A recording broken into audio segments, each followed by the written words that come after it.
Five Nights at Freddy's is not good.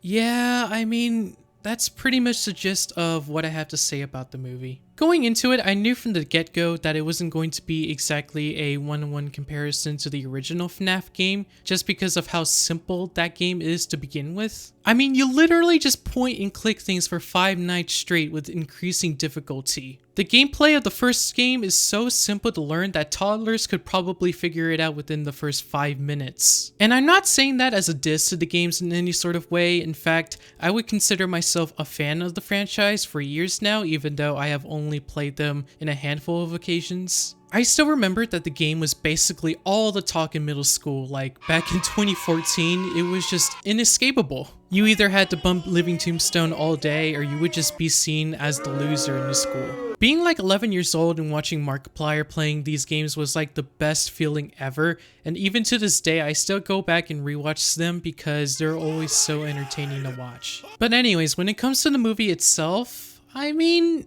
in terms of its lore and accuracy when it comes to the game, and by extent the franchise as a whole, I would say that it's fairly accurate and faithful. At least with this versus, say, the Mario movie, it uses a lot of what's known about the games themselves and actually uses them to create some interesting stories and actually progresses with them, as opposed to just Mario where it feels like all it's trying to do is just make someone in the audience go, "Ooh, oh my god guys, look at that!" But in fairness though, this movie definitely had some of that going on as well, like with the inclusion of Corey X Henshin, as you all may know. But also with MathPat and the Living Tombstone song in the credits, which honestly were pretty cool to have. But specifically in MathPat's case was just pretty much ruined by his cringy dialogue and performance. But you know, it's just a theory.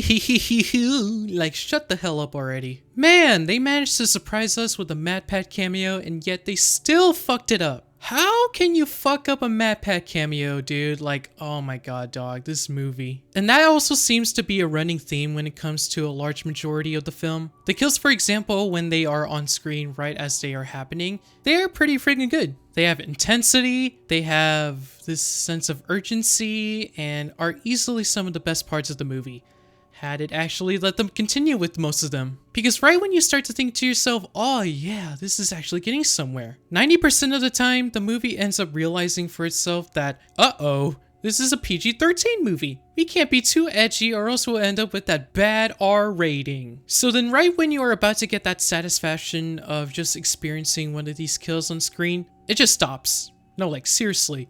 It'll either cut and transition to a completely different scene, or in the case of William Afton's quote-unquote death, it just cuts to black. No scene of Alice's dude's shadow getting ripped apart or anything. No, it literally just ends right there. No way.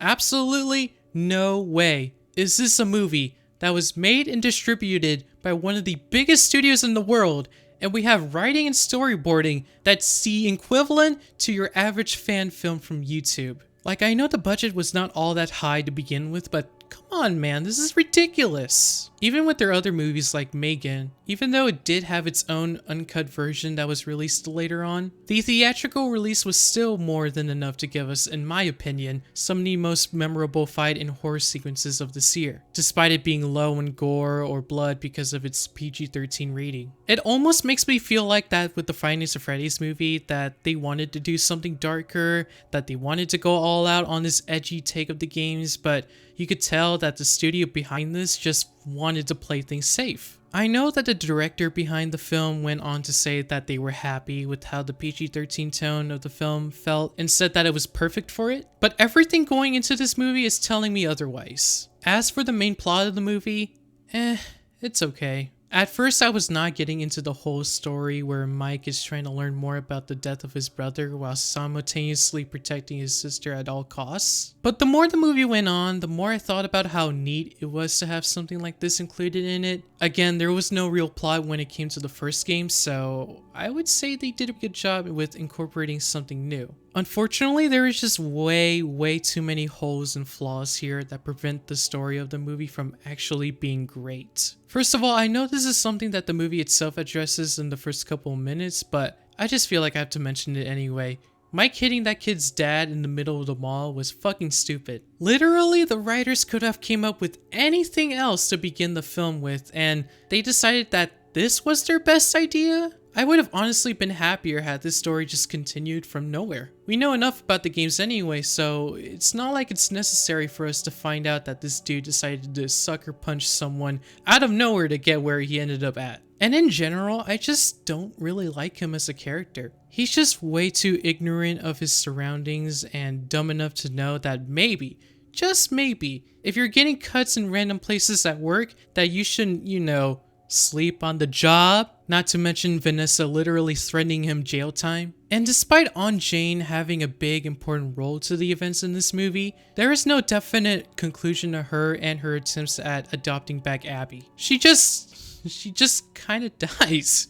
And that's it. No one questions what happened to her, what happens now that she's dead. We're all just left to assume that Mike and his sister are all now happily ever after. The story is by far one of the messiest things about this movie, and it's a shame because on the surface it seems fairly straightforward. Just a night guard trying to take care of Freddy's place whilst also not making sure to get himself killed. But because it adds in all this extra bullshit into the mix, you're just forced to watch all of these events unfold whether you like them or not. Hey kid who I probably shouldn't trust because they literally tried to kill me 5 seconds before. Tell me where my brother's killer is. I'll do anything. Anything? Well, I guess that means we'll have to take your sister then. Wow, what a surprising twist that absolutely no one with at least 2 brain cells watching this could have seen coming. I sure hope this isn't the only predictable twist we'll see in this entire movie. Like, come on now, you had it all laid out perfectly and ready to go, but instead you decided to introduce all these other surprises that just ruined the pacing of it. I don't know, at best it keeps the story flowing pretty well, and at its worst it makes me wish I was actually just playing the original game instead. It is one hell of a roller coaster to watch. Other than what I've already covered so far, if there's anything good I have to say about it, I'll say that the acting is fine, the cinematography is fine,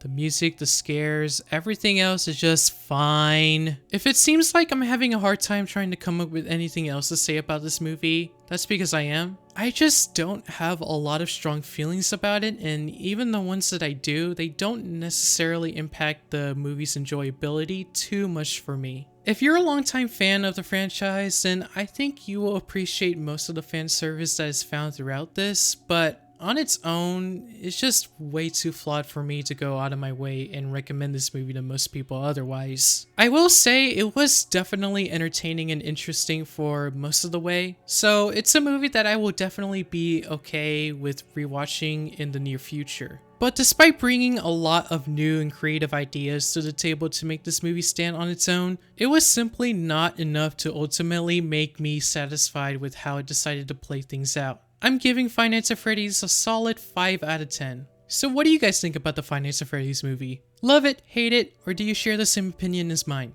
Let me know in the comments below and be sure to like and subscribe to the channel if you enjoyed it, so you never miss a video. Peace.